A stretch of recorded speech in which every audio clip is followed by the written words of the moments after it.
Hello everyone, welcome back to Vedantu channel. நான் உங்கள் தமிழன். நம்ம இன்னைக்கு என்ன பார்க்க போகிறோம் அப்படின்னா 12th எட்டில் இருக்க முக்கியமான குருவினாக்கள் மற்றும் சிறுவினாக்கள் அப்படின்றதான் பார்க்க போகிறோம். நான் எல்லாத்தையும் உங்களுக்கு சொல்லிடுறேன், ஆனால் அதில் நடுவில் எது முக்கியமானது அப்படின்றதையும் நான் உங்களுக்கு சொல்லிடுறேன், எதெல்லாம் படிக்கணும் அப்படின்றது. அதே மாதிரி யாருக்கெல்லாம் பிடிஎஃப் வேணும் அப்படின்றவங்க என்ன பண்ணணும் அப்படின்னா, கடைசி வரையும் வீடியோ யார் பார்க்க போறீங்களோ அவங்களுக்கு தான் என்ன பண்ண போகிறோம் அப்படின்னா, உங்களுக்கு லைவ் சேட்டில் பிடிஎஃப் அப்படின்றது தர போகிறேன். அதனால் என்ன பண்ணக்கூடாது, ஸ்கிப் பண்ணக்கூடாது. ஓகேவா? இந்த வீடியோ ரொம்பவே இன்ட்ரெஸ்டிங்காக இருக்க போது. ஸோ ஸ்கிப் பண்ணாமல் கடைசி வீடியோ பாருங்க. வாங்க வீடியோக்குள்ளே போகலாம். இதான் நம்ம சேனலுக்கு யாராச்சும் ஃபர்ஸ்ட் டைம் வந்திருக்கீங்க அப்படின்னா சப்ஸ்கிரைப் பண்ணல அப்படின்னா சப்ஸ்கிரைப் பண்ணிக்கோங்க. கூடவே லைக் பட்டனை மேஷ் பண்ணிவிடுங்க. பார்க்கலாமா என்ன இருக்குது அப்படின்றத? ஓகேப்பா. ஃபர்ஸ்ட் என்ன அப்படின்னா குருவினாக்கள் அப்படின்றது போவோம். நம்ம வந்து என்ன பண்ண போகிறோம் அப்படின்னா 12க்கும் சரி 11க்கும் சரி என்ன பண்ணியிருக்கேன் அப்படின்னா பின்னாடிலேருந்து படிக்க போகிறோம். ஓகேவா? வரக்கூடிய ஆஃபிலி எக்ஸாமுக்கு என்ன பண்ண போகிறோம், பின்னாடிலேருந்து நம்ம படிச்சுட்டு வர போகிறோம். நம்ம என்ன பண்ண போகிறோம் அப்படின்னா டார்கெட் 100. நம்மளுடைய இலக்கு என்ன அப்படின்னா 100 அப்படின்றது நம்மளோட டார்கெட். 90 95 கிடையாது, டேரெக்டாக 100 அப்படின்றது நம்மளோட டார்கெட். அதை அடிப்போமா அப்படின்னா நம்ம எடுக்கிறோம். ஓகேவா? பார்க்கலாமா? 12ஆம் வகுப்பில் இருக்க 8ல் இருக்க குருவினாக்கள் மற்றும் சிறுவினாக்கள் அப்படின்றதான் பார்க்க போகிறோம். ஓகேவா? ஃபர்ஸ்ட் கொஸ்டின் என்ன சார் அப்படின்னா, தமிழர் வளர்த்த அழகு கலைகள் நூல் பற்றி குறிப்பு வரைக அப்படின்னு கேட்குறாங்க. தமிழர் வளர்த்த இந்த கொஸ்டின் படிக்கணும், முக்கியமான கொஸ்டின் தான். ஓகேவா?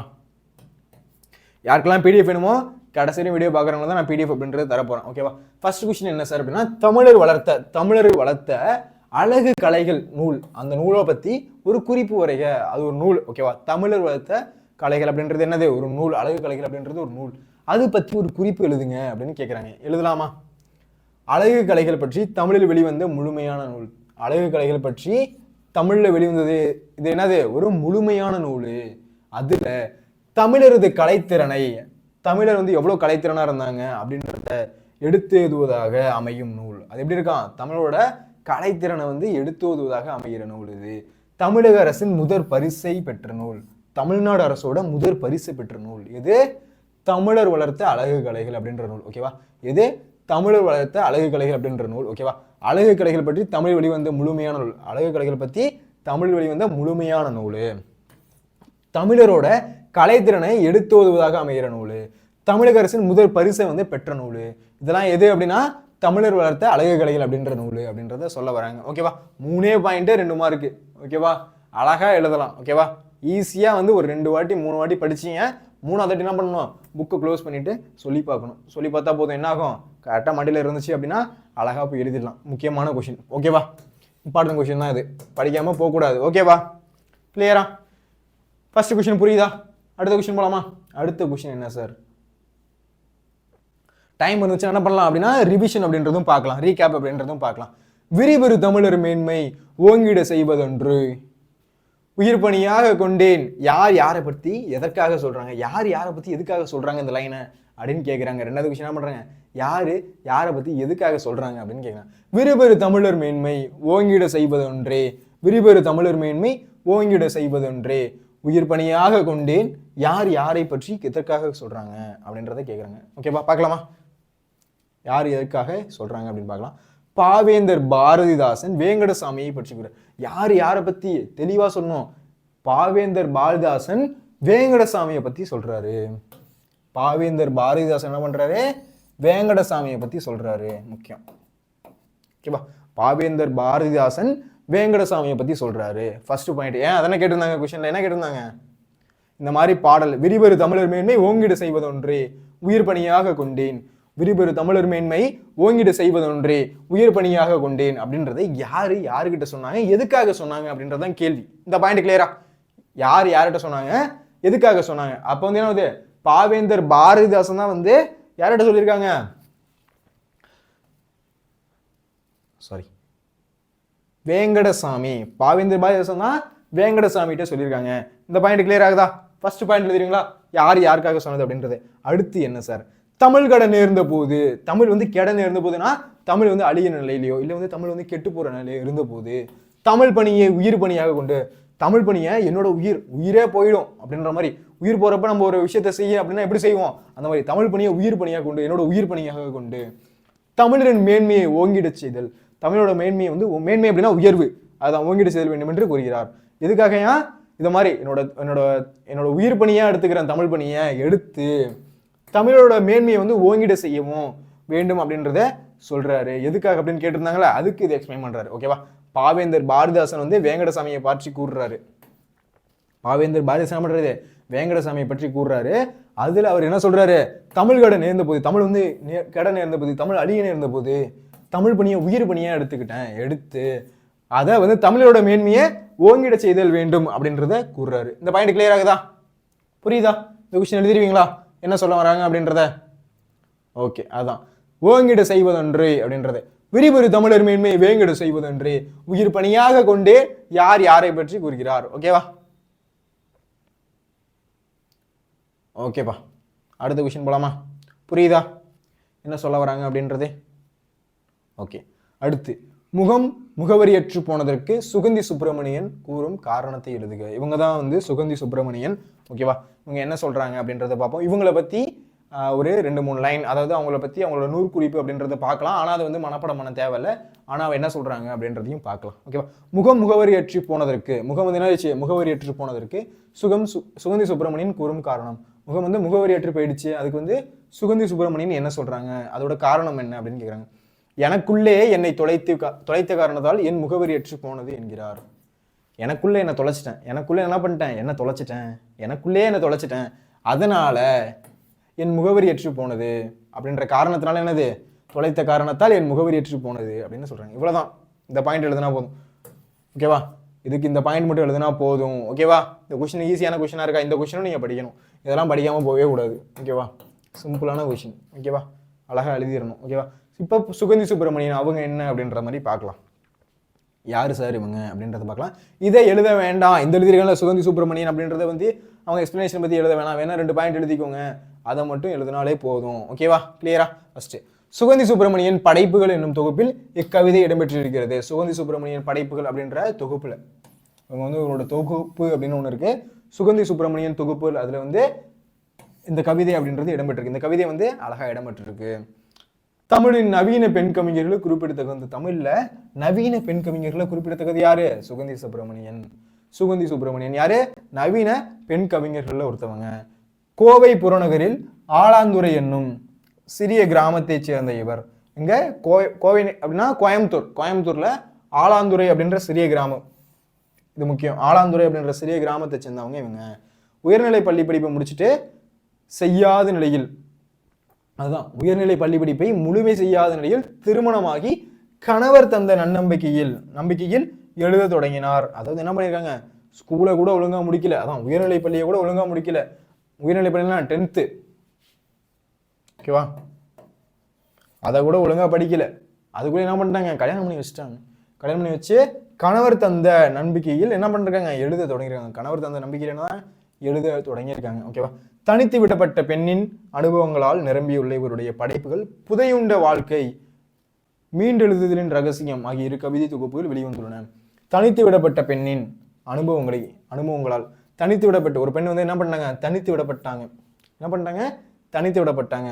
அவங்களோட அனுபவங்களால் நிரம்பியுள்ள, அவங்களோட அனுபவங்கள்லாம் எப்படி இருக்கு, அதை நிரம்பியுள்ள இவருடைய படைப்புகள் புதையுண்ட வாழ்க்கை, மீண்டெழுதலின் ரகசியம். இந்த 2 கவிதை என்னன்னா, புதையுண்ட வாழ்க்கை, இது ரொம்ப முக்கியம். புதையுண்ட வாழ்க்கை, மீண்டெழுதலின் ரகசியம் ஆகிய 2 கவிதைகள் தொகுப்புகளாக வெளிவந்திருக்கு. ஓகேவா? புரியுதா? இவங்க என்ன பண்ணியிருக்காங்க அப்படின்றது? ஃபர்ஸ்ட் என்ன பண்ணியிருக்காங்க அப்படின்னா, சுகந்தி சுப்பிரமணியன் படைப்புகள் அப்படின்ற தொகுப்புல இந்த கவிதை அப்படின்றது இடம்பெற்றிருக்கு. இவங்க வந்து நவீன பெண் கவிஞர்கள்ல ஒருத்தவங்க. யாரு? சுகந்தி சுப்பிரமணியன். கோவை புறநகர்ல ஆலந்துறை அப்படின்ற கிராமத்தை வந்து சேர்ந்தவங்க.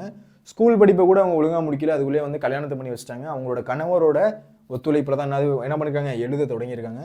தனித்து விடப்பட்ட பெண்ணோட அனுபவங்கள் அப்படின்ற கவிதை எழுதியிருக்காங்க. அது 2 கவிதை இருக்கு. ஒன்று புதையுண்ட வாழ்க்கை, மீண்டெழுதலின் ரகசியம் ஆகிய 2 கவிதைகள் தொகுப்புகள் வெளிவந்திருக்கு அப்படின்றத சொல்றாங்க. ஓகேவா? அடுத்து இவருடைய மறைவுக்கு பின்னாடி, இவங்க வந்து இறந்ததுக்கு அப்புறம் இவரோட கவிதைகளும் சில சிறுகதைகளும் சுகந்தி சுப்பிரமணியன் அப்படின்ற படைப்புகள் என்ற பெயரில் வெளிவந்துள்ளன. இவங்க இறந்துட்டாங்க. ஓகேவா? இவரோட மறைவுக்கு பின்னாடி, இவங்க வந்து இறந்ததுக்கு அப்புறம் இவரோட கவிதைகள் என்ன இருக்கு, சில சிறுகதைகளும் சுகந்தி சுப்பிரமணியன் அப்படின்ற படைப்புகள் என்ற பெயர்ல வெளிவந்திருக்கு. ஓகேவா? புரியுதா? பெண் கவிஞர், நவீன பெண் கவிஞர்ல ஒருத்தவங்க இவங்க. கிளியர் ஆகுதா? அடுத்து இறைமகனாரின் இன்னல்களை கண்டு மக்கள் எவ்விதம் புலம்பினர். இறைமகனாரோட இன்னல்களை கண்டு யார் சார் இது அப்படின்னா இறைமகனார். யார்? இயேசு. அவர் வந்து இறந்ததுக்கு அப்புறம், அதாவது இறைமகனார் இன்னல்களை கண்டு அவங்க வந்து என்னெல்லாம் துன்புறுத்தப்பட்டாங்களோ அதை பார்த்த மக்கள் எப்படிலாம் வந்து புலம்புனாங்க, இப்படிலாம் வந்து அவங்க வந்து பேசினாங்க அப்படின்றத கேட்குறாங்க. பார்க்கலாமா? ஃபர்ஸ்ட் என்ன பண்ணுறாங்கன்னா, இவ்வுலகம் பிளந்து வெடிக்கவில்லையா, இவ்வுலகம் பிளந்து வெடிக்கவில்லையா. அவர் என்ன பண்ணுறாங்க, அவர் வந்து ஒரு வெள்ளை கலர் ட்ரெஸ் போட்டிருக்காரு, அங்கேருந்து வராங்க, அவர் வராரு, அவர் என்ன பண்ணுறாங்க, வெள்ளை கலர் ட்ரெஸ் போட்டிருக்காரு, அதை என்ன பண்ணுறாங்க, ரிமூவ் பண்ணிவிட்டு ஒரு முள் செடியிலான அந்த மாதிரி ஒரு ட்ரெஸ், அது என்ன, அது உள்ள முள்ளாக இருக்கும், அந்த ஒரு ட்ரெஸ் எடுத்து போடுறாங்க. அடிக்கிற வெயில், என்னது வெயில் வந்து கொளுத்தி எடுக்குது அந்த டைமில், எடுத்து என்ன பண்ணுறாங்க, அந்த வெள்ளை ட்ரெஸ் எடுத்து போட்டு, வெள்ளை ட்ரெஸ்ஸை ரிமூவ் பண்ணிவிட்டு வேற ஒரு ட்ரெஸ் போட்டுடுறாங்க. அது எப்படி இருக்கான், உள்ளே வந்து முள்ளாக இருக்கான், அந்த ஒரு ட்ரெஸ்ஸை போடுறாங்க, போட்டு அழைச்சிட்டு போகிறாங்க. அழைச்சிட்டு போய் என்ன பண்ணுறாங்க, அந்த சிலுவையில் இப்படி படுக்க வச்சு கட்டுறாங்க. எல்லா இடத்துலையும் என்ன பண்ணுறாங்க, கட்டுறாங்க. கட்டும்போது என்னது, அவ சொல்லா, அதாவது தீய வகை சொல்லால் வந்து திட்டுறாங்க. இந்த மாதிரி வந்து கணவன் திட்டுறாங்க. ஆனால் அப்போ கூட இந்த மாதிரி துன்புறுத்தும் போது அவர் என்ன பண்ணுறாராம், இவரை வந்து மன்னித்திருடுங்கள் ஐயா அப்படின்னு வந்து கடவுள்கிட்ட வேண்டுறாராம். என்ன பண்ணுறாராம், கடவுள்கிட்ட வந்து வேண்டுறாராம். இந்த மாதிரி வந்து இவர் இப்போ என்ன கஷ்டப்படுத்துகிறாங்க, ஆனால் வந்து இது அவங்களுக்கு கஷ்டமாக போகுதுன்னு தெரியல, நீங்கள் அதனால் அவங்கள வந்து மன்னிச்சிருங்க அப்படின்னு சொல்லிட்டு இயேசு பெருமான் என்ன பண்ணுறாராம், அப்போ வந்து கடவுள்கிட்ட அவரு கேட்குறாராம். அந்த மாதிரி வந்து எவ்வளோ பெரிய மனுஷனாக இருப்பார். அவர் என்ன பண்ணுறாங்க, அதுக்கப்புறம் கையில் வந்து ஆணி அடிக்கிறாங்க, ஒவ்வொரு கையும் ஆணி அடித்து, கையை வந்து ஆணி அடித்து, கால்லையும் ஆணி அடிக்கிறாங்க. நிறைய இடத்துல பார்த்துருப்பீங்க அந்த இயேசு சிம்பிளில் வந்து இருக்கிறத. அப்போ அந்த விஷயத்தை பார்க்கும்போது மக்கள் வந்து என்ன மாதிரிலாம் புலம்புறாங்க, இந்த விஷயத்தை கண்ணால் பார்க்கும்போதே யூதர்கள் பண்ணும்போது மக்கள் வந்து எப்படிலாம் புலம்புறாங்க அப்படின்றதான் இந்த கேள்வி. கிளியர் ஆகுதா, இப்போ புரியுதா? அதுதான் இந்த கொஷின். இறைமகனார் இன்னல்களை கண்டு மக்கள் எவ்விதம் புலம்பினர். இறைமகனாரோட இன்னல்கள் எப்படி இருந்துச்சு, அதை வந்து மக்கள் வந்து எப்படி புலம்புறாங்க அப்படின்னா, ஃபர்ஸ்ட் உலகம் பிளந்து வெடிக்கவில்லை, இந்த உலகம் வந்து பிளந்து வெடிக்கலையா, இந்த உலகம் இந்த விஷயத்த பார்த்து இந்த உலகம் அப்படியே இருக்குதா, இந்த உலகம் வந்து பிளந்து வெடிக்கலையா அப்படின்னு கேட்குறாங்க. அடுத்து வானம் இடிந்து விழவில்லையா, இவ்வளோ பெரிய விஷயம் நடக்குது, இந்த வானம் இடிஞ்சு விளைகிறையா கீழே, இந்த பூமி இன்னும் இருக்கே, இந்த வானம் இடிஞ்சு உழுவலையா அப்படின்னு கேட்குறாங்க. கடல் நீர் வற்றவில்லையோ, கடல் நீர் அவ்வளோ நீர் இருக்கே, இந்த ஒரு விஷயம் நடக்கும்போது இந்த கடல் நீர் வற்றி போலையா, உலகம் அழியவில்லையே என புலம்புறாங்க. இந்த உலகம் வந்து அழியலையே அப்படின்றத புலம்புறாங்க. இதெல்லாம் உணர்வுபூர்வமாக படிக்கணும், ஓகேவா? இதெல்லாம் உணர்வுபூர்வமாக படித்தாதான் நமக்கு தெரியும் எவ்வளோ பெரிய விஷயம் அப்படின்றதையும் மறக்கவும் மாட்டோம், ஓகேவா? இந்த உலகம் வந்து பொழந்து வெடிக்கலையா, வானம் வந்து விழுவலையா, தண்ணி வந்து வற்றலையா அப்படின்றதெல்லாம் ஒன்று ஒன்றா சொல்கிறாங்க. உலகம் அழியலையா அப்படின்றதெல்லாம் என்ன பண்ணுறாங்க, மக்கள் வந்து புலம்புறாங்க. இந்த விஷயத்தை பார்த்து, யூதர்கள் பண்ணுற கொடுமையான செயலை பார்த்து என்ன பண்ணுறாங்க, மக்கள் வந்து புலம்புறாங்க. கிளியர் ஆகுதா, புரியுதா என்ன சொல்ல வராங்கன்ட்டு? மக்கள் வந்து இறைமகனோட இன்னல்களை கண்டு மக்கள் எவ்விதம் வந்து புலம்புறாங்க அப்படின்றது கேட்டிருக்காங்க. அதில் தான் என்ன ஆயிடுச்சு, உலகம் வந்து பிளந்து வெடிக்கலையா, வானம் வந்து இடிந்து உழவலையா, கடல் நீர் வற்றவில்லையா, உலகம் அழியவில்லையா அப்படின்றதே புலம்புறாங்க. ஓகேவா, புரியுதா என்ன சொல்ல வராங்கன்ட்டு?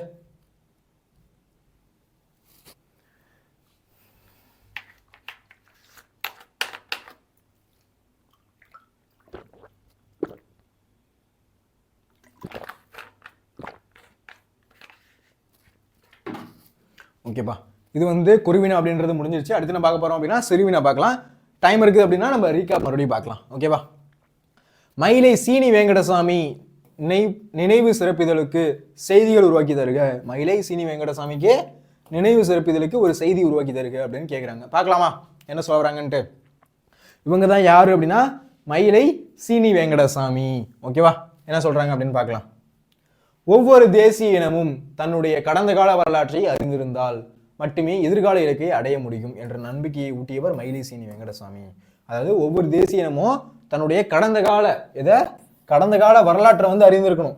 ஒவ்வொரு தேசிய இனமும் நம்மளோட முன்னாடி எப்படி இருந்துச்சு, யார் யாரெல்லாம் நம்மளோட சுதந்திரத்துக்காக போராடினாங்க, அவங்களாம் யார் யாரு அப்படின்றது நமக்கு தெரிஞ்சாதான், கடந்த கால வரலாற்றை அறிந்திருந்தால் மட்டுமே எதிர்கால இலக்கை அடைய முடியும். நம்ம அடுத்து என்ன வச்சிருக்கோம் கோலு, அடுத்து வந்து 2025 நம்ம இந்திய நாடு வந்து வல்லரசு நாடாகணும், அடுத்து வந்து 2050 வல்லரசு நாடாகணும், அந்த மாதிரி முடியும் என்ற நம்பிக்கையை ஊட்டியவர் யாரு, மயிலை சீனி வெங்கடசாமி. இந்த மாதிரி வந்து என்ன பண்றாரு, நம்மளோட நம்பிக்கை வந்து ஊட்டுறாரு. அதுதான் யார் சொல்லியிருக்கா, மயிலை சீனி வெங்கடசாமி சொல்றாரு. ஒவ்வொரு தேசிய இனமும் நம்ம இருக்கணும், கடந்த கால நினைவுகளை வந்து அறிந்திருந்தால் மட்டும்தான் எதிர்கால இலக்கை வந்து அடைய முடியும் அப்படின்ற நம்பிக்கை வந்து ஊட்டினது யாரு, மயிலை சீனி வெங்கடசாமி. இந்த பாயிண்ட் புரியுதா? கடந்த கால வரலாற்று நினைவு இருந்தால் என்ன பண்ண முடியும், எதிர்கால இலக்கை வந்து நம்மளால அடைய முடியும் அப்படின்னு சொன்னது யார் அப்படின்னா மயிலை சீனி வெங்கடசாமி. இந்த பாயிண்ட் புரியும் நினைக்கிறேன். அடுத்து இன வரலாற்றை எழுதிய ஆளுமைகளில் முக்கியமானவர். இன வரலாறு, நம்ம தமிழ் இன வரலாறு இருக்குன்னா அதை எழுதிய ஆளுமைகள்ல ஒரு ஆளுமை அப்படின்னா அப்படி ஒரு ஆளுமை. அதுல வந்து முக்கியமானவர் யாரு? மயிலைசீனி வேங்கடசாமி. அப்படி ஒரு ஆளுமை மிக்கவர் தான் யாரு அப்படின்னா மயிலைசீனி வேங்கடசாமி. இதழ் ஆசிரியராக வாழ்க்கையை தொடங்கியவர். என்ன பண்ணிருக்காரு? இதழ் ஆசிரியராக ஒரு ஏதாச்சும் மேகசின் எழுதுறது, வார இதழ் எழுதுறது, தின இதழ் எழுதுறது, அந்த மாதிரி வந்து என்ன பண்ணிருக்காரு? வாழ்க்கையை தொடங்கியவர். எழுதிய புத்தகங்கள் தமிழரின் புதையல்களாக விளங்கியது. எப்படி இருக்கான்? தமிழரோட புதையலா இருக்கான். யாரு வருது? மயிலைசீனி வேங்கடசாமியோடது. இந்த மாதிரி எப்படி இருக்கான்? புதையல் மாதிரி இருக்கு அப்படின்றத சொல்றாங்க. தொடங்கியவர் எழுதிய புத்தகங்கள் எப்படி இருக்கான்? தமிழரின் புதையலாக விளங்குது அப்படின்றத சொல்றாங்க. ஓகேவா? சமயம், மானுடவியல், தொல்பொருள் போன்ற துறையில் மொழி ஆய்வு செய்தவர். இதுலெல்லாம் மொழி ஆய்வு செய்திருக்காரு. சமயம் என்ன பண்ணிருக்காரு? சமயம். அதுல அடுத்து மானுடவியல், அதுல தொல்பொருள், எந்த பொருள்லாம் எப்ப கிடைக்குது அப்படின்றதெல்லாம் மொழி ஆய்வு செஞ்சிருக்காரு. நம்மளோட மொழி ஆய்வை வந்து செஞ்சவர் யாரு? மயிலைசீனி வேங்கடசாமி. இந்த பாயிண்ட் புரியுதா? அடுத்து வட்டெழுத்து இப்படி இருக்குமா? வட்டெழுத்து அப்படின்றது வட்டவட்டமா இருக்கும். கோலெழுத்தும் இந்த மாதிரி கோல்கோலா தான் இருக்கும். அதாவது வந்து கோலெழுத்து. தமிழ் பிராமி போன்றவை புலமை பெற்றவர். இதெல்லாம் வந்து புலமை பெற்றவர். நம்ம தமிழ் மொழியை படிக்கிறதுக்கே இங்க வந்து கஷ்டப்படுறோம். இவர் வந்து என்ன பண்றாரு? வட்டெழுத்து, கோலெழுத்து, தமிழ் பிராமி போன்றதை வந்து புலமை பெற்றவரா அவர். எவ்வளவு பெரிய ஆளா இருக்காரு அப்படின்றத பாருங்க. தமிழ் வளர்த்த அழகு கலைகள் குறித்து முழுமையான நூல் வெளியிட்டவர். நம்ம ஃபர்ஸ்ட் ஒரு கொஸ்டின் கூட பார்த்தோம்ல, தமிழ் வளர்த்த அழகு கலைகள் அப்படின்ட்டு. தமிழ் என்ன பண்ணிருக்காரு? தமிழ் வளர்த்த அழகு கலைகள் அப்படின்ற குறித்த முழுமையான நூல். அது என்ன பண்ணிருக்காரு? முழுமையான ஒரு நூலை வந்து வெளியிட்டிருக்காரு. ஓகேவா? இந்நூல் தமிழக அரசின் முதல் பரிசு பெற்ற நூல். அங்கேயே பார்த்தோமா? இந்த நூல் வந்து என்னது? தமிழ்நாடு அரசோட முதல் பரிசு பெற்ற நூல் இது. ஓகேவா? முதல் பரிசு பெற்ற நூல். ஓகேவா? தமிழக அரசோட முதல் பரிசு பெற்ற நூல் என்னது? தமிழ் வளர்த்த அழகு கலைகள் அப்படின்ற நூல். புரியுதா? இந்த பாயிண்ட் புரியுதா? அடுத்து என்ன சொன்னாங்க அப்படின்ற ஒரு வாட்டி பார்த்தலாம் டோட்டலா. ஓகேவா? ஓகே, என்ன கொஸ்டின் கேட்டாங்க? மயிலைசீனி வேங்கடசாமி நினைவு சிறப்பிதழுக்கு செய்திகளை உருவாக்கி தருக அப்படின்றத கேட்டிருக்காங்க. இந்த கொஸ்டின் படிக்கணும்ப்பா.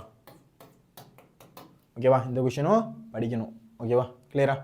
அப்ப அடுத்து ஒவ்வொரு தேசிய இனமும் கடந்த கால வந்து வரலாற்றை தெரியணும். அப்பதான் எதிர்கால இலக்கை வந்து நம்மளால போக முடியும் அப்படின்னு வந்து மயிலைசீனி வேங்கடசாமி என்ன பண்ணிருக்காரு? நம்பிக்கையை ஊட்டிருக்காரு. இன வரலாற்றை எழுதிய ஆளுமைகள், இன வரலாறு வந்து எழுதின ஆளுமைகள் ஒருத்தவர் தான் யாரு அப்படின்னா மயிலைசீனி வேங்கடசாமி அவரு. இதழ் ஆசிரியராக வாழ்க்கையை தொடங்கியவர். எழுதிய புத்தகங்கள் தமிழரின் புதையல்களாக விளங்குது. இதழ் ஆசிரியராக வந்து என்ன பண்ணியிருக்காரு? ஸ்டார்ட் பண்ணியிருக்காரு. இவர் என்ன பண்ணாரு? எழுதிய புத்தகங்கள் வந்து தமிழரோட புதையல்களாக இருக்கு. ஓகேவா? இந்த மாதிரி இருக்கு. புதையல்கள்லாம் உனக்கு என்னன்னு தெரியுமா? யாரெல்லாம் வந்து இந்த படம் பார்த்தீங்க? பேர் என்ன? இரும்பு கோட்டை முரட்டு சிங்கம். புதையெல்லாம் தேடி போவாங்கல்ல, அந்த மாதிரி வந்து புதையலா இருக்கு அப்படின்றாங்க. அடுத்த சமயம், மானுடவியல், தொல்பொருள் போன்ற துறைகளில் மொழி ஆய்வு செய்தவர். சமயம், மானுடவியல், தொல்பொருள் போன்றதில் என்ன பண்ணியிருக்காரு? மொழி ஆய்வு செஞ்சவர் யாரு? மயிலைசீனி வேங்கடசாமி. ஓகேவா? அடுத்து நம்ம இருக்காரு வட்டெழுத்து, கோலெழுத்து, தமிழ் பிராமி போன்றதுல வந்து புலமை மிக்கவர். அசால்ட்டா தெரியும் அவருக்கு இதெல்லாம். அடுத்து தமிழர் வளர்த்த அழகு கலைகள் குறித்து முழுமையான நூல் வெளியிட்டவர். தமிழ் என்ன இருக்காரு? தமிழர் வளர்த்த அழகு கலைகள் அப்படின்ற குறித்து முழுமையான நூல் வெளியிட்டவர்.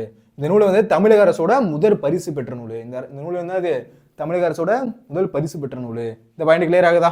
எழுதிருவீங்களா இந்த கொஸ்டின் கேட்டா? அடுத்து கடை 7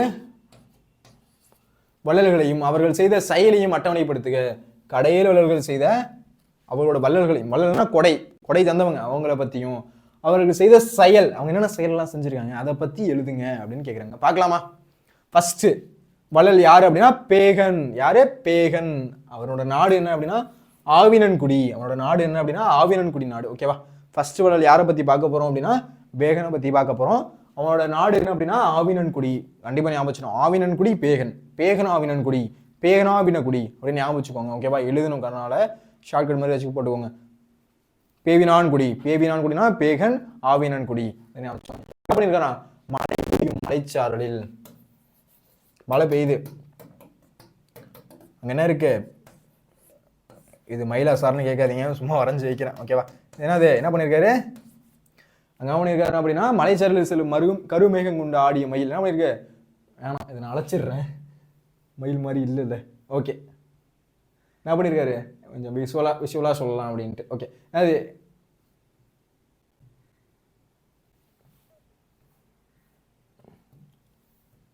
ஓகே என்ன பண்ணியிருக்காரு? மழை பொழியும் மலைச்சாரலில். மழை வந்து பொழிதான். மழை என்ன பண்ணுதான்? மழை பொழிதான். அதில் மலைச்சாரல செல்லும் கருமிக கொண்ட ஆடியமையில் குளிரால் நடுங்குவதாக எண்ணி தன் போர்வையை தந்தவன். மயிலுக்கு போர்வை தந்தவன் யாரு? மயிலுக்கு போர்வை தந்திருக்கான். எவ்வளவு பெரிய மனசு இருந்திருக்கணும் சொல்லுங்க. இப்போ நம்ம வந்து ஒரு விஷயம் வந்து மற்றவங்களுக்கு ஃப்ரெண்டுக்கு ஏதாச்சும் ஹெல்ப் பண்ணுறதுக்கு நம்ம யோசிக்கிறோம். ஆனால் என்ன பண்ணியிருக்கான்? மயிலுக்கு போர்வை தந்திருக்கான். எவ்வளோ பெரிய விஷயம் அப்படின்றத நினச்சி பாருங்க. அதாவது வந்து மழை என்ன பண்ணுது? மழை பொழியுது. அந்த கரு மேகத்தை பார்த்து என்ன பண்ணுது? இந்த மயில் வந்து அப்படி ஆடிட்டு இருக்கு. அந்த ஆடினதை பார்த்து என்ன பண்ணுறான் அப்படின்னா அது குளிரில் வந்து நடுங்குது அப்படின்றது தன்கிட்ட வச்சிருந்த போர்வையை எடுத்து கொடுத்துட்டான் மயிலுக்கிட்ட. அப்போ எவ்வளோ பெரிய வள்ளலாக இருந்தால் இந்த செயலை செய்ய முடியும் நினச்சி பாருங்க. எவ்வளோ பெரிய வள்ளலாக இருந்தோம், எவ்வளோ பெரிய வள்ளலாக இருந்தால் இந்த விஷயத்த செய்ய முடியும் அப்படின்றத நினச்சி பாருங்க. அதுதான் யார் செஞ்சா அப்படின்னா பேகன். செஞ்சது யாரு? பேகன். ஓகேவா? செஞ்சது யார் அப்படின்னா பேகன். யார்? எந்த நாடு அப்படின்னா ஆவினன்குடி. மறந்துடக்கூடாது. பேகன் ஆவினன்குடி, பேகன் ஆவினன்குடி அப்படின்னு கூட ஞாபகம் வச்சுக்கோங்க. எழுதும்போது பேகன் ஆவினன்குடி அப்படின்றது கரெக்டாக எழுதணும். அதுதான் மழை பொழியும் மலை சாரலில் செல்லும் கருமேகம் கண்டு ஆடிய மயில். மழை பொழியும் மலைச்சாரல, மழை பொழிகிற மலை சாரலில் வந்து என்ன பண்ணுது? கருமேகம் கொண்டு, கருமேகம் வந்து அப்படி சூழ்ந்திருக்கு, அப்படியே கருப்பு கருப்பா. அது என்ன பண்ணுது? போயிட்டு ஆடுது அந்த மயில். அதை பார்த்து என்ன பண்றான்? குளிரில் நடுங்குது, குளிரால் நடுங்குவதாக எண்ணி குளிரில் நடுங்குது அப்படின்னு நினைச்சுக்கிட்டு தன்னிட்ட இருந்த போர்வை எடுத்துக்கொண்டு போய் போத்தி விடுறான். அப்போ வந்து எவ்வளவு பெரிய கொடை வரலாறு இருந்திருக்கணும் அப்படின்றத நினைச்சு பாருங்க. ஓகேவா? யார் இது? பேகன். மறந்துடக்கூடாது. பேகன் பேகன் பேகன் ஆவினான்குடி, பேகன் ஆவினான்குடி, பேகன் ஆவினான்குடி. ஓகேவா? மறந்துடக்கூடாது. ஓகேவா? அடுத்து பாரி பரம்பு மலை. இவனோட நாடு என்னன்னா பரம்பு நாடு. ஓகேவா? இது எப்படி ஈஸியா வச்சுக்கலாம்? பா ப அப்படின்னு இருக்கா, பா ப அப்படின்னு இருக்கா. பாரி பரம்பு நாடு. இதை மறந்துடக்கூடாது. நாகமலை பகுதிக்கு செல்லும் போது படகுக்கு பற்று இல்லாமல் ஆடிய முல்லை தேர்க்கு தந்தவன். அதாவது என்ன நடந்திருக்கு அப்படின்னா நாகமலை பகுதிக்கு போறான். யாரு? பாரி. என்ன பண்ணிருக்கான்? நாகமலை பகுதிக்கு போறான். அங்க என்ன இருக்கு? ஒரு பூ இருக்கு. அதாவது முல்லைப்பூ. முல்லைப்பூ என்ன இருக்கு? அங்க கொடியில வந்து படரும். முல்லைப்பூ எப்படி இருக்கும்? செடியா இருக்காது, கொடியில வந்து படரும். கொடியா இருக்கு அப்படின்னா அந்த இடத்துல எல்லா இடத்துலையும் படரும். படரும்னா எல்லா இடத்துலையும் போயிருக்கும். அங்கேருந்து பூவை பிச்சுப்பாங்க, அந்த மாதிரி இருக்கும். இவன் என்ன பண்ணியிருக்கான்? நாகமலை பகுதிக்கு போறான். ஏதோ ஒரு விஷயமா போறான்னு வச்சுக்கோங்களேன். தேர் ஏதோ ஒரு விஷயத்துல போறான். என்ன ஆயிடுச்சு? அங்க வந்து அந்த கொடி வந்து படுறதுக்கு இடம் இல்லை. என்ன ஆயிடுச்சு? கொடி வந்து போறதுக்கு வந்து இடம் இல்லை. என்ன பண்ணிட்டான்?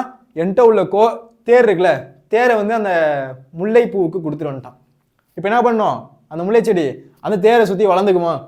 அப்போ இந்த காலத்தில் மனிதருக்கே நம்ம உதவுறது இல்லை. ஆனால் அந்த காலத்தில் பாரி ஒரு படத்திலே இருக்கும். யாரு?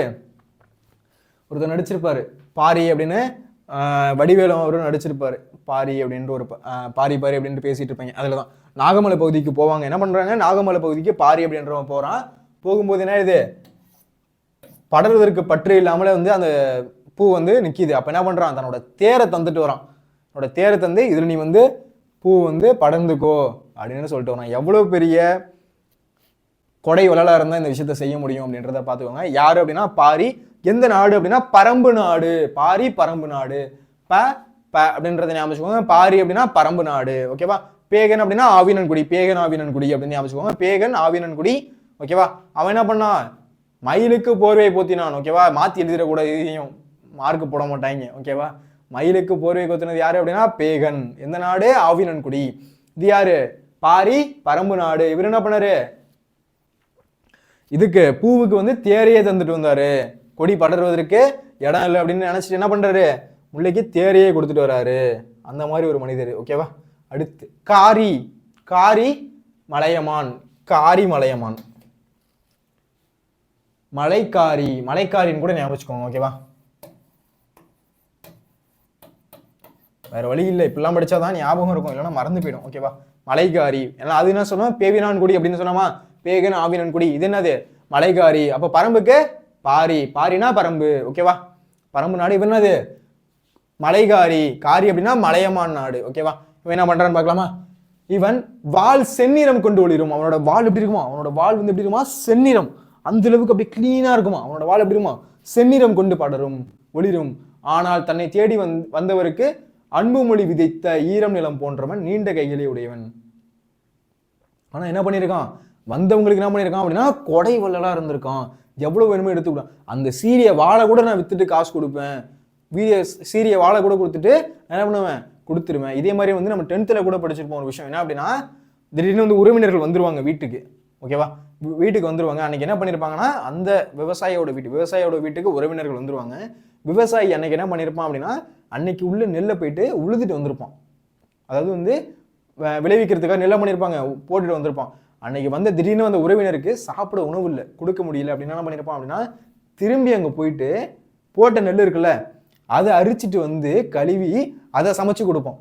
அப்போ எந்த அளவுக்கு வந்து ஒரு கொடைத்தன்மையாக இருந்திருந்தா இந்த விஷயத்தெல்லாம் பண்ண முடியும். வந்தவங்களுக்கு இந்த மாதிரி பரிமாறணும், இந்த விஷயத்தெல்லாம் கொடுக்கணும் அப்படின்றப்போ இதெல்லாம் படிக்கும்போது நமக்கே ரொம்ப ஆச்சரியமா இருக்குது. இதெல்லாம் இதில் இருக்குது, இலக்கியத்தில் இருக்குது. அது அப்படியே பாட்டுலேனோட இருக்குது. சும்மா நம்ம யாரும் வந்து சொல்லிடலை, இப்படி இருக்காது, இலக்கியத்திலே இருக்குது. அந்த அளவுக்கு வந்து கொடைத்தன்மையோடு இருக்காங்க. நம்மளும் என்ன பண்ணணும், கொடைத்தன்மையோடு இருக்கணும். ஓகேவா. உங்கள் கூட இருக்கவங்கள நீங்கள் கண்டிப்பாக பார்த்துக்கணும். உங்கள் கூட இருக்கவங்க என்ன பண்ணணும், கொடைத்தன்மையாக இருக்கணும். ஓகேவா.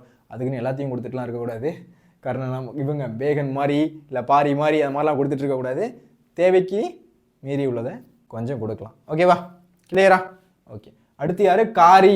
அதுதான் யாரு, காரி, மலைக்காரி அப்படின்னு சொன்னா என்ன சொல்லியிருந்தேன், மலைக்காரி அப்படின்றது ஞாபகம் வச்சுக்கோங்க. மலைக்காரி யாரு, மலையமான் காரி. ஓகேவா. இவனோட வால் எப்படி இருக்குமா, செந்நிறம் கொண்டு ஒளிருமா. அவனோட வால் அவ்வளோ ஷார்ப்பா அப்படியே வந்து அப்படியே பார்க்க பிரமிப்பா இருக்குமா அவனோட வால். ஆனா என்ன பண்றான், தன்னை தேடி வந்தவருக்கு அன்பு மொழி விதைத்த வீரம் நிலம் போன்றவன். நீண்ட கைகளை உடையவன். நீண்ட கை அப்படின்னா இருக்கிறது எல்லாத்தையும் எடுத்து கொடுத்துருவான். நீண்ட கைனா அங்க இருக்காங்களாலும் எடுத்து கொடுத்துருவான். இருக்கிறது எல்லாத்தையும் எடுத்து கொடுக்குறவன் யாரு, மலையமான் காரி. யாரு, மலையமான் காரி. அதுதான் காரி மலை, மலைக்காரி அப்படின்னு ஞாபகிச்சுக்கோங்க. ஓகேவா, புரியுதா? அடுத்து ஆய். ஆய் யாரு, பொதிய மலை.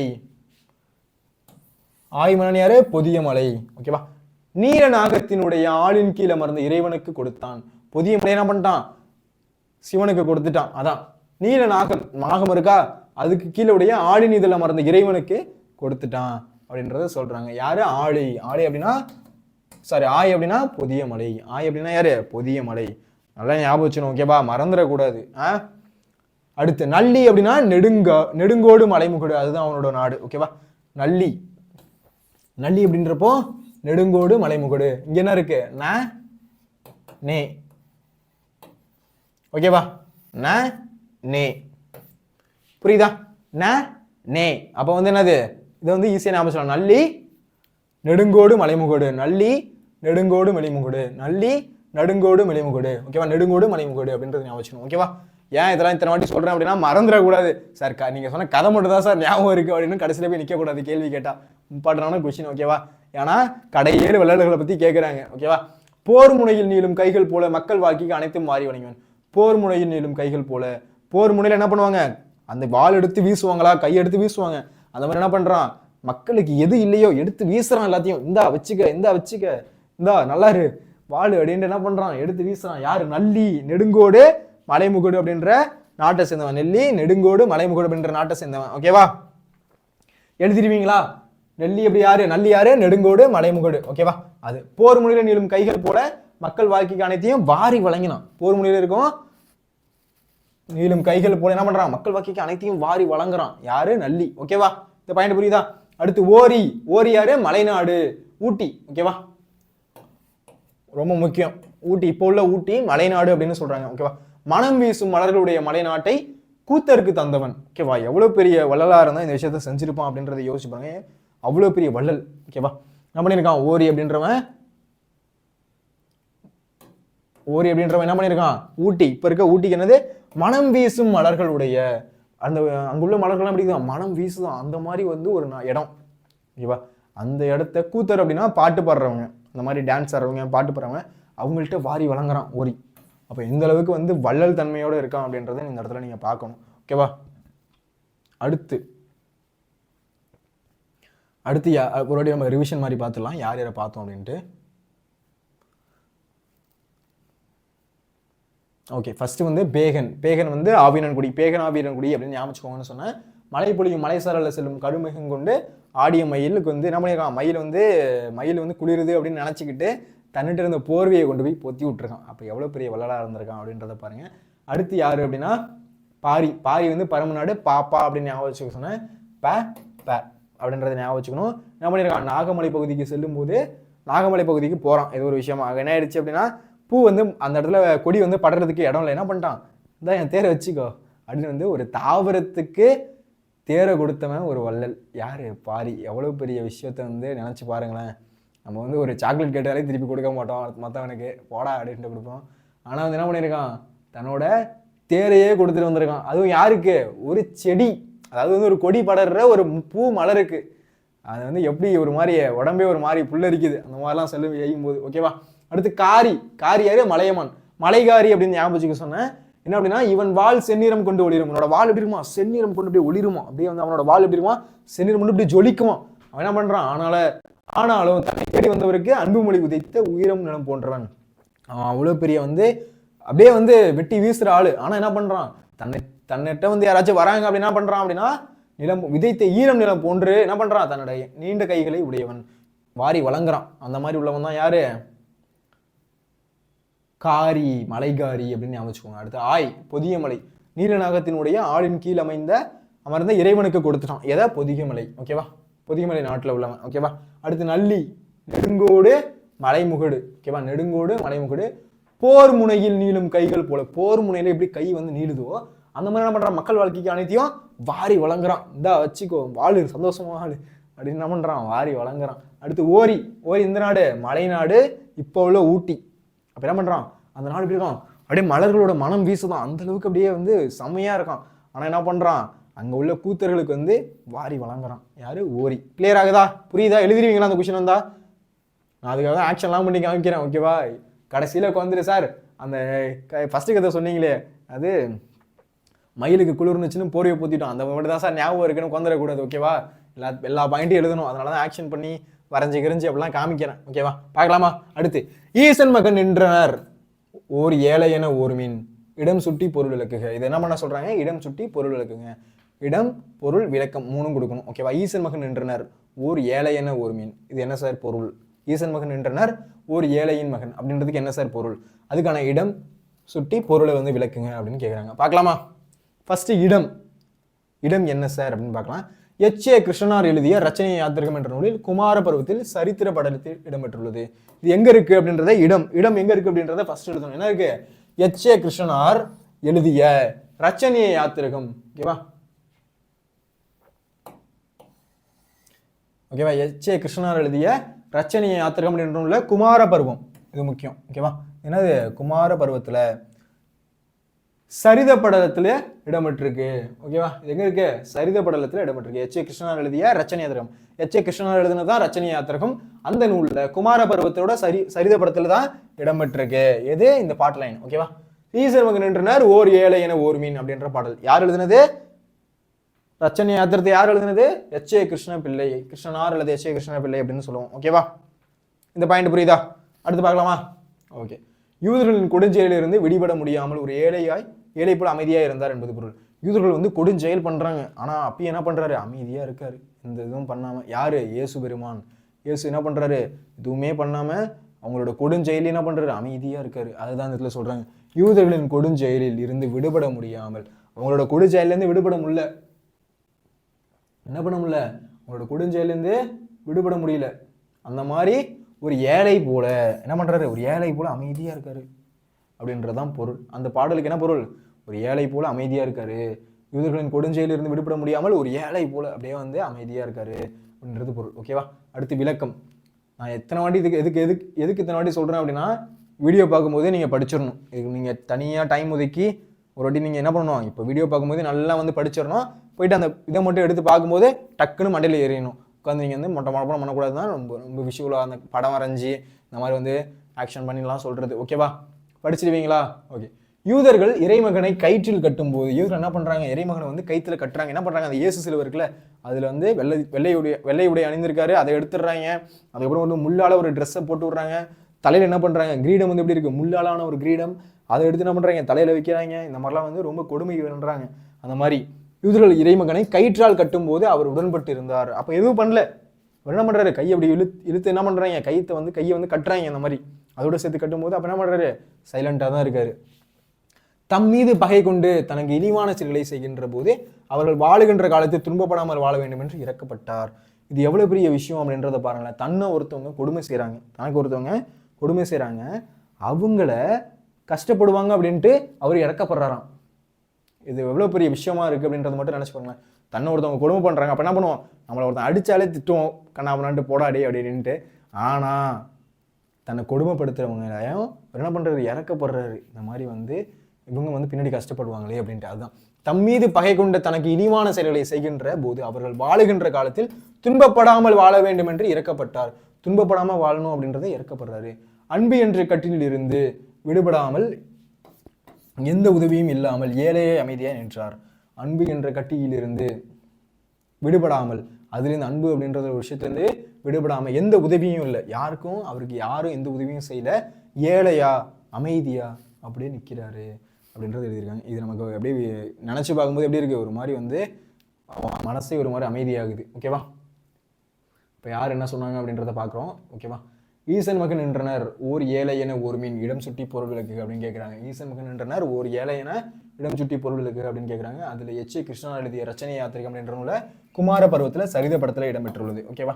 எச்.ஏ. கிருஷ்ணா எழுதிய ரச்சனை யாத்திரிகத்தில் குமார பருவத்தில் சரித படத்தில் இடம்பெற்றிருக்கு. ஓகேவா? அதோட பொருள் என்னன்னா, யூதர்களோட கொடுஞ்செயல் பண்ணும்போது என்ன பண்ணுறாரு, அதுலேருந்து விடுபட முடியாமல் ஏழை போல அமைதியாக இருக்காரு அப்படின்றது பொருள். அதோட விளக்கம் என்ன சார்? இந்த பாயிண்ட்லாம் கண்டிப்பாக போடணும்ப்பா, இதெல்லாம் போடாமல் எழுதவே கூடாது. ஓகேவா? இடம்னு எழுதணும், இடம்னு எழுதி இந்த பாயிண்ட் எழுதணும். அதுவும் இந்த மாதிரி வந்து இது மேற்கோள் குறி இந்த அந்த ஃபுல் ஸ்டாப்லாம் வைக்கணும். ஓகேவா? அடுத்து பொருள்னு போடணும், அடுத்து விளக்கம்னு போடணும், போட்டு தான் இதெல்லாம் எழுதணும். ஓகேவா? கிளியரா?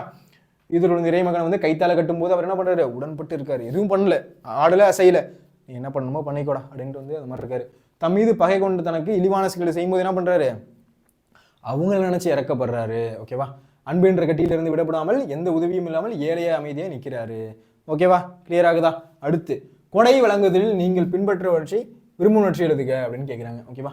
கொடை வழங்குதலில் நீங்கள் பின்பற்றும் விரும்புவனவற்றை எழுதுக அப்படின்னு கேட்குறாங்க. கொடை என்பது மடைமை குணங்களில் ஒன்று. கொடை அப்படின்றது என்னது, மடைமை குணங்களில் ஒன்று. அடுத்து மடம் என்பது அறியாமை என்ற பொருள். மடம் அப்படின்னா என்னது, அறியாமை என்றது பொருள். ஓகேவா? கிளியர் ஆகுதா? கொடை அப்படின்றது மடைமை குணங்களில் ஒன்று, மடம் என்பது அறியாமை என்பது பொருள். இன்னாருக்கு இன்னது கொடுக்க வேண்டும் என்பதை எண்ணாமல் கிடைத்ததை நினைத்த போது கொடுப்பதுதான் கொடை. இன்னாருக்கு இன்னது கொடுக்க வேண்டும் என்பதை எண்ணாமல், இவங்களுக்கு இதை தான் நான் கொடுக்கணும், இவங்க வந்து என்னோட ஃப்ரெண்டு, அதனால தான் நான் அவனுக்கு வந்து ஏதாச்சும் ஒன்று கொடுக்குறேன், இவன் யாருன்னே தெரியாது, நான் இதுக்கு கொடுக்கணும், அந்த மாதிரிலாம் இருக்கக்கூடாது என்பதை எண்ணாமல் கிடைத்ததை நினைத்தது போது கொடுத்தது தான் கொடை. கொடை அப்படின்றது என்ன, எது கொடை அப்படின்றது தெரியுமா? அதாவது வந்து இப்போ உங்களோட ஃப்ரெண்டு இருக்கான்னு வச்சுக்கோங்களேன், நீங்கள் என்ன பண்ணுறீங்க, நான் இன்றைக்கி ஒரு சாக்லேட் கொடுக்குறேன், அவன் நாளைக்கு ஏதாச்சும் சாக்லேட் கொடுப்பான், நான் இன்றைக்கி காசு கொடுக்குறேன், அவன் நாளைக்கு ஏதாச்சும் ஒரு பிரச்சனை இப்போ காசு கொடுப்பான், அது வந்து கொடை இல்லை, அது வந்து கொடை கிடையாது. கொடை அப்படின்னா கொடுக்கறது, கொடை கிடையாது. கொடை அப்படின்னா என்ன தெரியுமா, நான் அவனுக்கு உதவி செய்கிறேன், அவன் எனக்கு உதவி செய்வானா செய்ய மாட்டானா அப்படின்றதான் என் எண்ணத்தில் கிடையாது. அவன் செய்கிறான் செய்யாமல் போகிறான், அது என் பிரச்சனை கிடையாது, நான் ஆனால் கொடுப்பேன். முன்னாடி பார்த்த கடையவர்கள் என்ன பண்ணியிருந்தாங்க, கொடை அப்படி தானே கொடுத்தாங்க, திருப்பி வாங்குற மாதிரியே அவங்களோட கொடை இருந்துச்சு, கொடுத்தாங்க, அவ்வளோதான். ஒரு மயில் வந்து என்ன பண்ணுது, குளிருதுன்னு சொல்லிட்டு அதுக்கு போர்வையை போத்தி விட்டு போனான் ஒருத்தவன். அப்படிதான் பண்ணிருக்கான். தேரை கொண்டு போய் வந்து கொடி படர்ந்துக்கோ அப்படின்னு வந்து மலரை கொண்டு போய் கொடுத்தவன் ஒருத்தவன். இந்த மாதிரி தனக்கு ஏதாச்சும் ஒன்று தனக்கு ஏதாச்சும் ஆகுதா அப்படின்னு பார்த்துட்டு உதவி செய்கிறது கொடை கிடையாது. தனக்கு வருதோ இல்லையோ என்னால் முடிஞ்சதை நான் செய்கிறேன், அதுதான் வந்து கொடை. அதுதான் இங்கே. ஓகேவா? இன்னாருக்கு இன்னது கொடுக்க வேண்டும் என்பதை எண்ணாமல் கிடைத்ததை நினைத்த போது கொடுப்பதுதான் கொடை. இது சரியா தவறா என்று ஆலோசிக்க அறிவுக்கு இடம் கொடுக்காமல் உள்ளத்துக்கு கொடுக்கும்போது தோன்றுவது கொடைமடம். இது சரியா தவறா அப்படின்னா ஆலோசிக்க அறிவுக்கு இடம் கொடுக்காமல், இது கரெக்ட், நான் கொடுக்குறது சரியா தவறா அப்படின்லாம் யோசிக்கிறதுக்கு இடம் கொடுக்காம உள்ளத்துக்கு கொடுக்கும்போது தோன்றுறது தான் கொடை அப்படின்றத சொல்றாங்க. கிளியர் ஆகுதா? புரியுதா? ஃபர்ஸ்ட் என்ன பார்த்தோம், கொடை வழங்குதலில் நீங்கள் பின்பற்றுவற்றை எழுதுக அப்படின்னு கேட்டாங்க. கொடை அப்படின்றது மடைமை குணங்களில் ஒன்று, இதை ஃபர்ஸ்ட் எழுதணும். கொடை அப்படின்றது என்னது, மடைமை குணங்களில் ஒன்று. மடம் என்பது அறியாமை என்று பொருள். மடம் அப்படின்னா என்ன பொருள் அப்படின்னா அறியாமை அப்படின்றது பொருள். ஓகேவா? இந்த பாயிண்ட் கிளியர் ஆகுதா? அடுத்து இன்னாருக்கு இன்னது கொடுக்க வேண்டும் என்பதை எண்ணாமல் கிடைத்ததை நினைத்த போது கொடுப்பது தான் கொடை. இன்னாருக்கு இன்னது கொடுக்கணும் அப்படின்றதெல்லாம் நினைக்காம கிடைக்கிறத நினைக்கிற நேரத்தில் கொடுக்கணும் அப்படின்றத கிடைத்ததை நினைத்த போது கொடுப்பது தான் கொடை அப்படின்னு சொல்றாங்க. அடுத்து இது சரியா தவறா என்று ஆலோசிக்க அறிவுக்கு இடம் கொடுக்காமல், இது கரெக்டா இது தப்பா அப்படிலாம் யோசிக்கிறது அறிவுக்கு இடம் கொடுக்கக்கூடாது. அப்போ என்ன பண்ணும், நம்ம கொடுக்கறது தவறு நம்ம அதிகமாக கொடுக்குறோம் அப்படின்றதெல்லாம் மூளைக்கு கொடுக்கக்கூடாது. கொடுக்காம உள்ளத்துக்கு கொடுக்கும்போது தோன்றது தான் கொடை மடம் அப்படின்னு சொல்றாங்க. ஓகேவா? புரியுதா? எழுதிருவீங்களா இந்த கொஸ்டின்? இந்த கொஸ்டின் இம்பார்ட்டன்ட் கொஸ்டின் தான்ப்பா, எழுதணும். ஓகேவா? எல்லாமே ஒரு வாட்டி நீங்கள் ரீடூல் பண்ணீங்க அப்படின்னா ஈஸியாக தான் இருக்கும். நான் எல்லாமே உங்களுக்கு எப்படி சொல்லி தந்துட்டு இருக்கேன் அப்படின்னா விஷுவலாக பிக்சர்ஸ் வச்சு இந்த மாதிரி வந்து எப்படி ஈஸியாக உங்களுக்கு சொல்லலாம் அப்படின்ற மாதிரி தான் சொல்லி தந்துட்டு இருக்கேன். ஸோ வந்து யாரும் என்ன பண்ணிடக்கூடாது, படிக்காமல் இருக்கக்கூடாது. வரப்போகிற ஆஃபில் எக்ஸாமில் நம்மளோட டார்கெட் என்ன அப்படின்னா 100 அப்படின்றது டார்கெட். ஓகேவா, நம்மளோட டார்கெட் என்ன அப்படின்னா 100 மதிப்பெண் பெறணும் அப்படின்றது. சார் 90 போதும் சார் அப்படிலாம் இல்லை, நம்மளோட இலக்கு வந்து 100, அது வர்றது வரட்டும். ஓகேவா, அதுக்குன்னு வந்து 40 கிடைக்கட்டும் சார், 50 கிடைக்கட்டும் சார், சார் 10 மார்க் எங்கள் இன்டர்னல் மார்க் சார் போட மாட்டார் சார் அப்படின்லாம் பண்ணக்கூடாது. நம்மளோட இலக்கு 100. அவர் கேட்குற அசைன்மெண்ட்டு அவர் செய்கிறதெல்லாம் எழுதி கொடுத்துருங்க. அப்புறம் 10 மார்க் போடாமையாக இருக்குவார், அதெல்லாம் பண்ணணும், அதெல்லாம் பண்ணக்கூடாது. அதனால் என்ன பண்ணணும் அப்படின்னா கரெக்டாக எழுதிடணும். கிளியர் ஆகுதா? ஓகே, ஃபர்ஸ்ட் கொஸ்டின் அப்படின்றது பார்க்கலாம். சிறுபான்ஆற்றுப்படை காட்டும் பாட்டுடைய இன்றைய நிலப்பகுதி என்ன அப்படின்னு கேட்குறாங்க. ஆன்சர் என்ன அப்படின்னா திண்டிவனம். சிறுபான்ஆற்றுப்படை யார் எழுதுனா அப்படின்னா நல்லூர் நத்தத்தனார்.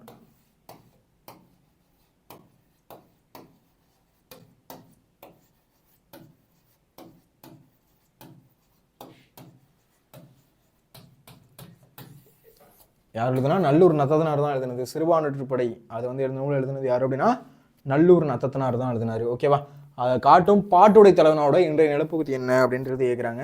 இந்த நிலப்பகுதி அப்படின்னா திண்டிவனம். புக்கிலே இருக்குப்பா, அது அப்படியே காலவரிசை பண்ணி கொடுத்துருப்பாங்க. இந்த இடம் திண்டிவன பகுதி. ஓகேவா, இந்த பாயிண்ட் கிளியரா? 1 வேர்டு படிக்கணுமா சார்? 1 வேர்டு படிக்கணும். என்ன பண்ணுறாங்க, அசைன்மெண்ட் எக்ஸாமில் புக் இன்சைட்லாம் போனாங்க. ஃபஸ்ட்டு நீங்கள் புக் பேக்கை படிக்கணும். ஓகேவா, புக் பேக்கில் வந்து என்ன பண்ணணும், ஒவ்வொரு கொஷின் சொல்லி பார்த்ததும் ஆப்ஷனை மறைச்சிக்கணும். ஆப்ஷனே தெரியக்கூடாது, என்ன பண்ணணும், சொல்லி பார்க்கணும். ஓகேவா, அந்த மாதிரி படித்தா என்ன பண்ண முடியும், நல்ல மார்க் நல்ல ஸ்கோர் அப்படின்றது எடுக்க முடியும். ஏன் சார் அதான் 4 ஆப்ஷன் இருக்கே சார் அப்படின்னா 4 ஆப்ஷன் வச்சுலாம் படிக்கக்கூடாது. அப்படி படித்தா என்ன பண்ணுவோம், இதுவா அதுவா அப்படின்றது போயிடும். அப்போ என்ன பண்ணணும், சிறுபான்ஆற்றை காட்டும் பாட்டுடை தலைவன் அப்படின்னா கேட்டாலே என்ன பண்ணணும், திண்டிவனம் அப்படின்றத கரெக்டாக சொல்லணும். ஓகேவா, அந்த அளவுக்கு என்ன பண்ணணும், ஆப்ஷனே இல்லாத அளவுக்கு படித்தா என்ன முடியும், ஆப்ஷன் கொடுத்தா இன்னும் எளிமையாக போட முடியும். ஓகேவா, அடுத்த கொஸ்டின் போகலாமா? அடுத்து பொருந்தாத ஒன்றை கண்டறிய. இது நம்ம ஏற்கனவே பார்த்துருந்தோம், ரிவிஷன், அதாவது அசைன்மெண்ட் ரிவிஷனில் பார்த்துருந்தோம். பொருந்தாத ஒன்றை கண்டறிய அப்படின்னு கேட்குறாங்க. தனித்தமிழ் தந்தை மு வரதராசனாரா அப்படின்றத பார்க்கலாம். ஆராய்ச்சி பேருங்க யாரு, மயிலை சீனி வெங்கடசாமி. எத்தனை ஆராய்ச்சி பண்ணாரு, நான் உங்களுக்கு முன்னாடி ஒரு கொஸ்டின் கூட சொல்லியிருந்தேன். ஓகேவா, தமிழ் தென்றல் திருவிக்கா, திருவாரூர் மகனார் விருத்தாசலனார் கல்யாண சுந்தரனார். திருவாரூர் மகனும் விருத்தாசல மகனார் யாரு, கல்யாண சுந்தரனார். திருவாரூர் வந்து அவரோட ஊரு. விருத்தாசல மகனார் யாரு, கல்யாண சுந்தரனார். ஓகேவா, மொழி ஞாயிறு யாரு, தேவநேய பாவானார். மொழி ஞாயிறு யாரு, தேவநேய பாவானார். கலைஞாயிறு யாரு, நா முத்துசாமி.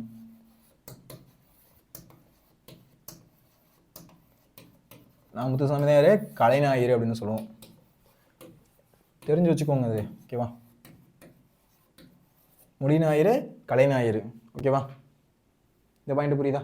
அடுத்து சார் தனித்தமிழ் தந்தை மு வரதராசனார். மூவா இல்லைன்ட்டீங்க, அப்போ யாரு சார் அப்படின்னா மறைமலையடிகள்.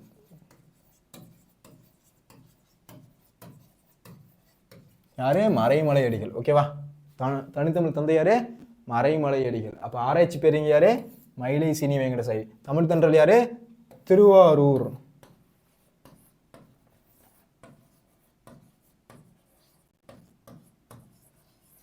திருவாரூர் விருத்தாசலனார் மகனார்.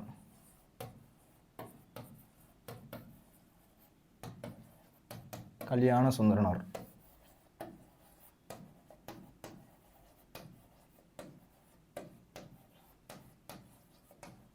ஏன் சார் இதெல்லாம் தெரியணுமா அப்படின்னா தெரியணும். திருவாரூர் விருத்தாசலனார் மகனார் கல்யாண சுந்தரனார். ஓகேவா, எழுதிடுவீங்களா அந்த மாதிரிலாம், தெரியணும் இந்த மாதிரி பாயிண்ட்ஸ்லாம். ஓகேவா, அடுத்து மொழி ஞாயிறு யாரு, தேவநேய பாவானார். கலைஞாயிறு யாரு, நா முத்துசாமி. ஓகேவா, அடுத்து சாத சர்க்குணரின் உரையை கேட்டு தூண்டப்பெற்ற மயிலை சீனி வெங்கடசாமி எழுதிய நூல் இது அப்படிங்கிறாங்க. சாதா சர்க்குனோட உரையை கேட்டு தூண்டப்பெற்று மயிலை சீனி வெங்கடசாமி எழுதினது எது அப்படின்னா கிறிஸ்துவமும் தமிழும். ஓகேவா, இந்த நூல் கிறிஸ்துவமும் தமிழும். ஓகேவா, அடுத்த கொஸ்டின் என்ன சார் அப்படின்னா நான் வெற்று வெளியில் அலைந்து கொண்டிருக்கிறேன் எனது முகத்தை தேடியபடி அப்படின்னு சுகந்தி சுப்பிரமணியன் எதை தேடுறாங்க? தன்னோட வீட்டு முகவரியையா, தன்னோட குடும்பத்தையா, தமது அடையாளத்தையா, தமது படைப்புகளையா அப்படின்னா தன்னுடைய அடையாளத்தை தான் தேடுறாங்க. எது தேடுறாங்க? தன்னுடைய அடையாளத்தை. சார் இந்த கொஷின் வந்து நான் எக்ஸாம் எல்லாம் உட்காந்துருக்கேன், இந்த மாதிரி சில கொஷின் வர்றது இந்த மாதிரினா இந்த மாதிரி வந்து 4 ஆப்ஷன் இருக்குது, கொஷின் இருக்குது, நான் முன்னாடி படித்தது தான் ஆனால் மறந்துருச்சு, இப்போ என்னத்தை எழுதுறதுனே எனக்கு தெரில சார் அப்படின்னா ஃபஸ்ட்டு பாயிண்ட்டு நீங்கள் பார்க்க வேண்டியது என்ன அப்படின்னா 3 பாயிண்ட்டு எப்படி இருக்கும் அப்படின்னா சிமிலராக இருக்கும், ஒரே மாதிரி இருக்கும். ஒரு பாயிண்ட்டு டிஃப்ரெண்ட்டாக இருக்கும். அப்போ ஒரு பாயிண்ட் டிஃப்ரெண்டாக இருக்கிறது தான் ஆன்சர். 99.9% உங்களோட கணிப்பு சரியாக இருந்தால். இல்லை 2 ஆப்ஷன் விட்டுட்டு ஏதோ ஒரு ஆப்ஷன் போகிறீங்க அப்படின்னா ஆன்சர் தப்பாயிடும். அதனால என்ன பண்ணக்கூடாது, 3 பாயிண்ட் சிமிலராக இருக்கிறது என்னது சார் அப்படின்னா இந்த கொஷினே எடுத்துக்கோங்களேன். இந்த மாதிரி எக்ஸாம்பிள் கொஷின் எது ஒன்று இருக்குது அப்படின்னு எடுத்துக்கோங்களேன். நான் வெற்றி வழியில் அடைந்து கொண்டிருக்கிறேன் எனது முகத்தை தேடியபடி என்று சுகந்தி சுப்பிரமணியன் குறிப்பிடுவது எது அப்படின்னு கேட்டாங்க. இந்த கொஷின் ஆன்சரே தெரியல அப்படின்னு வச்சுக்கோங்க. தன்னோட வீட்டு முகவரியை, ஒரு கவிதை எழுதின ஒரு ஆள் தன்னோட வீட்டு முகவரியை தேடுவாங்களா? ஃபர்ஸ்ட் நீங்கள் யோசிக்கணும். தன்னோட வீட்டு முகவரியை தேடுவாங்களா? இல்லை. தனது குடும்பத்தை தேடுவாங்களா? கவிதையில் இல்லை. இந்த ஆப்ஷன் விடுங்க. தமது படைப்புகளை தேடுவாங்களா? இல்லை. இது ஆப்ஷனில் வந்து எது எளிமையாக வந்து ஆக்ட் ஆகிற மாதிரி இருக்குது அப்படின்னா தமது அடையாளத்தை அப்படின்றது ஆக்ட் ஆகிற மாதிரி இருக்கா? ஸோ இதுதான் ஆன்சராக இருக்கும். இப்படி தான் நீங்கள் என்ன பண்ணணும், இது பேர் என்ன அப்படின்னா எலிமினேஷன் மெத்தட். ஒரு கொஷினை வந்து தெரியல, ஆனால் அந்த கொஷினை அணுகும் போது இந்த மாதிரி விஷயத்தில் கோணத்துலலாம் நீங்கள் பார்த்தா மட்டும் என்ன பண்ண முடியும், அந்த கொஷினை ஆன்சர் போட முடியும். அதனால் என்ன பண்ணணும், இந்த மாதிரி விஷயத்துலலாம் அணுகுனா என்ன பண்ண முடியும், ஆன்சர் அப்படின்றது உங்களால் கொண்டு வர முடியும். ஓகேவா? இந்த மாதிரி பண்ணணும். நம்மளோட டார்கெட் 100க்கு வந்து நீங்கள் என்ன பண்ணணும் அப்படின்னா டெய்லியும் வந்து தமிழ் வந்து 1.5 மணி நேரமாச்சும் படிக்கணும். சார் கஷ்டமான சப்ஜெக்ட் ஃபிசிக்ஸ் கெமிஸ்ட்ரிலாம் இருக்குது சார், மார்க் வேணுமா என்ன தமிழில் அப்படின்னா கண்டிப்பாக வேணும். ஏன் அப்படின்னா நீங்கள் வெளில சொல்லும்போது என்ன பண்ணுவீங்க, ஃபிசிக்ஸ் கெமிஸ்ட்ரி பயாலஜி மார்க் மட்டுமா சொல்லுவீங்க? என்ன பண்ணுவீங்க, 600க்கு 500 எடுத்துட்டேன் 550 எடுத்துட்டேன் அப்படின்னு எப்போ எது சொல்லுவீங்க, மொத்த மார்க்கையும் சேர்த்து தான் சொல்லுவீங்க. அதெல்லாம் பண்ணுவோம். தமிழும் முக்கியம்தான், ஓகேவா? மார்க் அப்படின்றது வேணும்னா தமிழும் முக்கியம் தான். சார் 1.5 மணி நேரம் கஷ்டம் சார் அப்படின்னா மினிமம் ஒரு நாளைக்கு 1 மணி நேரம், 1 மணி நேரம் படிக்காமல் தமிழ் இருக்கவே கூடாது. ஓகேவா? டெய்லியும் 1 ஹவர் நான் தமிழ் படிப்பேன் அப்படின்றத கண்டிப்பாக வச்சுக்கோங்க. டெய்லி 1 ஹவர் என்ன பண்ணுவேன், சார் நான் டியூஷன் போயிட்டு வரேன், அங்கே போகிறேன் இங்கே போகிறேன், எங்கே வேணால் போயிட்டு வாங்க நைட்டு 9 மணிக்கு வந்தாலும் சரி என்னோடய வீடியோஸ் ஓப்பன் பண்ணி பாருங்கள், பிடிஎஃப் டவுன்லோட் பண்ணிக்கோங்க, அதுக்கப்புறம் ஒரு ஸ்க்ரோல் பண்ணி எல்லாத்தையும் படிங்க. நான் சொன்னதுக்கப்புறம் அந்த பிடிஎஃப் கண்டிப்பாக ஈஸியாக இருக்கும். ஓகேவா? ஏன்னா பிக்சர்ஸ் வச்சுருப்பேன், உங்களுக்கு எளிமையாக கதை வடிவில் சொல்லியிருப்பேன், ஷார்ட்கட் சொல்லியிருப்பேன், இது எல்லாமே சொல்லி தான் உங்களுக்கு வந்து ஈஸியாக எளிமைப்படுத்தியிருப்பேன். அதெல்லாம் என்ன பண்ணணும், அதனால் ரொம்ப முக்கியம் என்ன பண்ணணும், ஒரு நாளைக்கு 1 மணி நேரம் அப்படின்றது கண்டிப்பாக படிச்சே ஆகணும். ஓகேவா? அடுத்து என்ன சார் அப்படின்னா உங்களுக்கு ஒரு ஹோம்ஒர்க் கொஷின் அப்படின்றது கொடுத்துருக்கேன்ப்பா. என்ன சார் ஹோம்ஒர்க் கொஷின், ஏன் சார் இந்த ஹோம்ஒர்க் கொஷின் கொடுத்து வந்து சாவடிக்கிறீங்க அப்படின்னா கண்டிப்பாக ஹோம்ஒர்க் கொஷின் நிறைய பேர் ஆன்சரே பண்ண மாட்டேறீங்க. நான் நிறைய வீடியோவில் பார்த்துட்டு இருக்கேன். நிறைய என்ன பண்ணணும், பார்க்குற அனைவரும் ஹோம்ஒர்க் கொஷினுக்கு கீழே ஆன்சர் பண்ணணும். ஜஸ்ட் என்ன பண்ண போறீங்க, ஏவா இல்லை பியா இல்லை சியா டியா என்ன போட போறீங்க, அதையே பாதி பேர் போட மாட்டேறீங்க. ஏன் அப்படின்னு தெரியல. எதுக்கு அப்படின்னா ஒரு விஷயத்த வந்து யோசிச்சோ இல்லை அணுகும் போது என்ன ஆகும் அப்படின்னா அந்த கொஷின் ஆன்சர் அப்படின்றது நம்ம கரெக்டாக போடுவோம். தப்பாக எங்கேயாச்சும் எழுதும்போது கூட நம்ம இந்த இடத்துல ஆன்சர் போட்டோம் அப்படின்றத ஞாபகம் வரும். ஓகேவா? என்ன சார் கொஷின் அப்படின்னா கடையேறு விலர்களின் வரிசையை சாராத மன்னர்கள் யார்? இது ஏற்கனவே ஒரு நீங்கள் சொல்லியிருப்பேன். கடையேறு விலர்கள் வரிசையை சாராத மன்னர்கள் யார் அப்படின்றத ஆன்சர் பண்ணுங்க. கீழே யாருக்கெல்லாம் அந்த பிடிஎஃப் வேணும் அப்படின்னு நினைக்கிறீங்களோ டிஸ்கிரிப்ஷன் லிங்க் அப்படின்றது கொடுக்குறேன், டவுன்லோட் பண்ணி பாருங்க. ஓகேவா? இந்த வீடியோ உங்களுக்கு பிடிச்சிருக்குன்னா லைக் பண்ணுங்க, கமெண்ட் பண்ணுங்க, போர்டு எக்ஸாம் படிக்கிற உங்கள் ஃப்ரெண்ட்ஸ்க்கு ஷேர் பண்ணுங்க, மறக்காம நம்ம சேனலை ஃபாலோ பண்ணி சப்ஸ்கிரைப் பண்ணுங்க. யாராச்சும் புதுசாக பார்த்துட்டு இருக்கீங்கன்னா சப்ஸ்கிரைப் பண்ணிட்டு வீடியோவை பாருங்க. ஓகேவா? இதே மாதிரி அடுத்த ஒரு வீடியோவில் சந்திக்கலாம். நன்றி, வணக்கம். ஹோம்ஒர்க் கொஸ்டின் கரெக்டாக ஆன்சர் பண்ணிடுங்கப்பா.